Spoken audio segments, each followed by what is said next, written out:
You're not too late.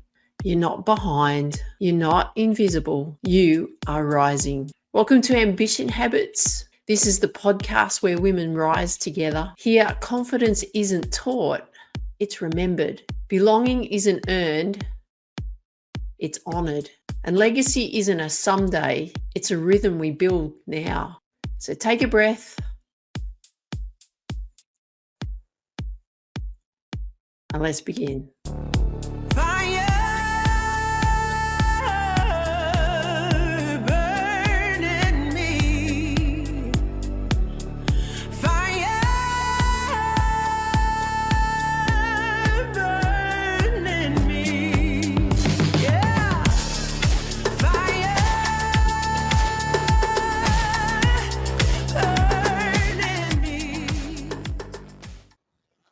Hey there, welcome back to Ambition Habits, the podcast where women rise together. I'm your host, Tiff, and in today's episode, we are going to be moving into the second part of our Lionsgate series. We're going to be focusing on the peak date of this alignment, August 8th, or 8/8. In numerology, the number 8 is incredibly powerful. And as you may have heard me say this before, if you turn it on its side, it becomes the infinity symbol. It represents a continuous, never-ending flow. But as sports performers, we know that that infinite loop isn't always a good thing.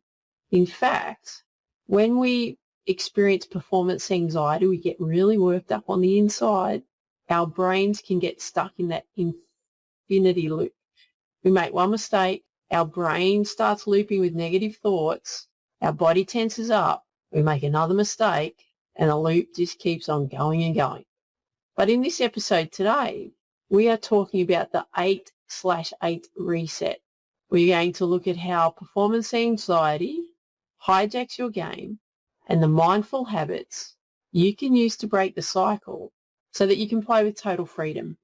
So let's look at the problem, the anxiety loop in sport.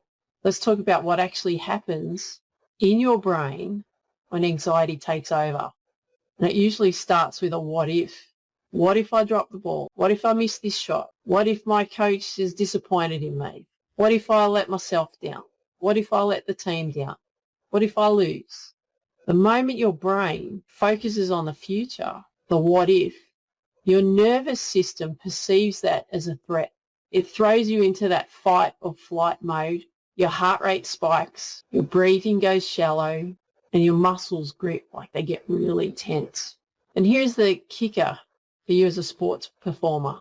When your muscles tense up, your fine motor skills go out the window, your timing is off, your fluid motion disappears, so you make a mistake. What does your brain say? See, I told you so. I don't know about you, but I can relate to that. That used to happen to me all the time. Now, that's the anxiety loop.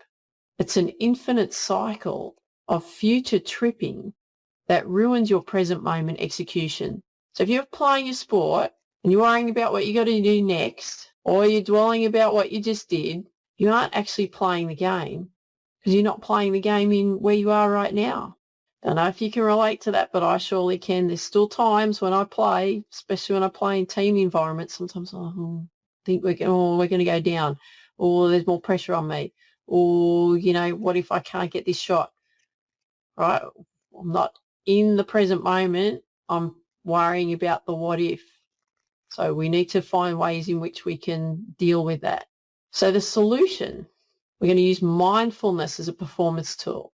So for a long time, people think of mindfulness as just something that you did in yoga or something that you did with meditation or sitting on meditation cushions. But today, even the best athletes in the world use mindfulness as their secret weapon. Now, you don't have to be the best athlete in the world. This is about you wanting to perform better for you. Now, mindfulness isn't about clearing your mind completely. It's simply the habit of bringing your awareness back to the absolute present moment with no judgment. When you are fully present, anxiety cannot exist. Why? because anxiety is the future. It needs you to worry about what might happen, those what ifs. Now, if you can get your mind to be in the exact second that you are living in right now, in this breath, in this stride, with this ball, with this club, with this racket, the anxiety loop instantly breaks. You can't control the score. You can't control the umpire. You can't control your teammates. You can't control the crowd around you. You can only control your next action. So to celebrate the 8/8, the Lionsgate portal, your ambition habit for this episode and for this week is a tool I call the 8-second reset. This is a mini mindfulness habit designed for you to use right in the middle of your game, after a mistake, after the whistle got blown, after a tense moment. Whenever you feel that anxiety loop start to spin, I want you to take exactly 8 seconds to perform this 3-step reset. Step 1, the box exhale. So it's very simple here. All you need to do is breathe in for 4 and breathe out for 4. Just do it slowly. Breathe in, 1, 2, 3, 4.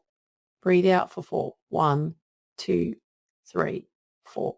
Now, when you do this, this instantly triggers your parasympathetic nervous system, telling your body we are safe and we can relax. Step 2, the physical release. Drop your shoulders, unclench your jaw, and shake out your hands. Physically let go of the tension in your body. And step number 3, the present moment anchor. Look at something specific in your immediate environment. Look at the texture of the tennis ball or the golf ball. Look at the lines on the court. Look at your golf club and the lines on the actual club face. Or look at the grass under your feet. Name it in your head. This is about you getting reset into the moment. So when you're looking at something specific, it's getting you just to tune in where you are. Now remember, your mistakes do not define your next play unless you get yourself caught back up in that anxiety loop. This week, practice the 8-second reset. Do that during training and practice so it becomes second nature and the pressure is on when you're playing in your match. Now, if you've got any friends that get stuck in their head when they're out competing and playing in their sport, and you think, this episode could really help them, please share it with them, because we want to make sure that we are all rising together. And let's make sure that we're breaking those anxious habits and we are rising together. And when you get an opportunity, I'd really love to hear from you what you like best about what this episode did for you. And also, what's that physical anchor that you're going to go to help you reset? Really love to know that. So just make sure you take a deep breath, you trust your training, and make sure that you dream big, believe in you, and go after your dreams. Have an absolutely awesome day. Take care. Talk soon. Bye for now.